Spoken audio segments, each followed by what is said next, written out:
नमस्ते। आज मैं अपनी एक स्वरचित हास्य रचना सुनाने जा रही हूँ। सपने भी क्या कमाल करते हैं, सपने भी क्या कमाल करते हैं। कभी दिल को खुश तो कभी बेहाल करते हैं। कल रात जब खाना खाने के बाद हुई सोने की तैयारी थी, इतनी ज़ोर से कॉल बेल बजी जो लगी सिर में बड़ी भारी थी।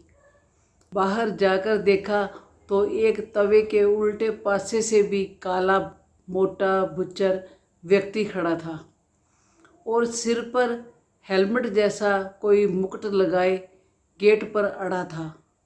मैंने उनसे पूछा, कहिए आपका क्या नाम है और यह भी बताइए आपको किससे क्या काम है। उन्होंने कहा, यम हैं हम और आपके पास समय है बहुत ही कम, हम आपको लेने आए हैं।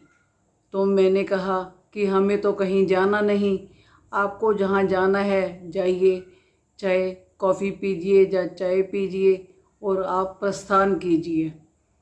उन्होंने कहा, नहीं, हम आपको लेने आए हैं।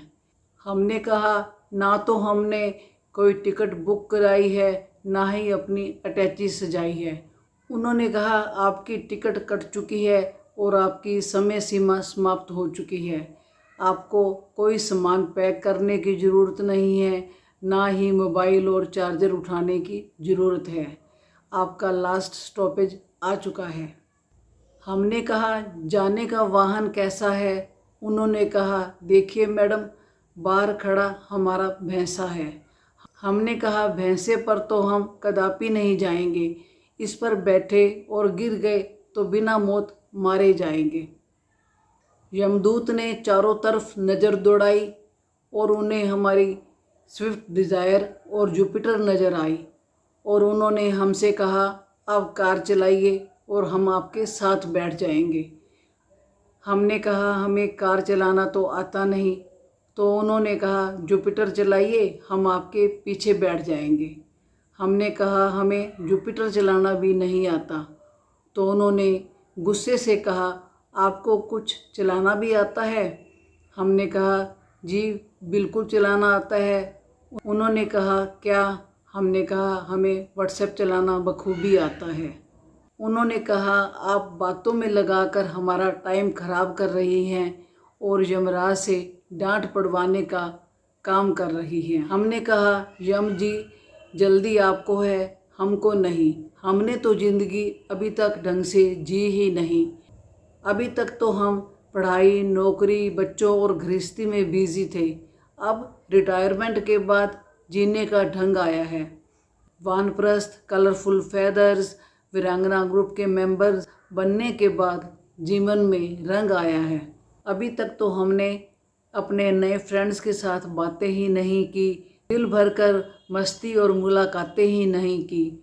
यम ने कहा, घबराइए नहीं, सभी एक एक करके वहीं आएंगे और आकर अपना परमानेंट डेरा वहीं जमाएंगे।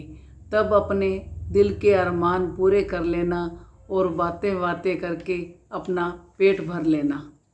बातें करते करते हम दोनों धर्मराज के द्वार पहुंच गए।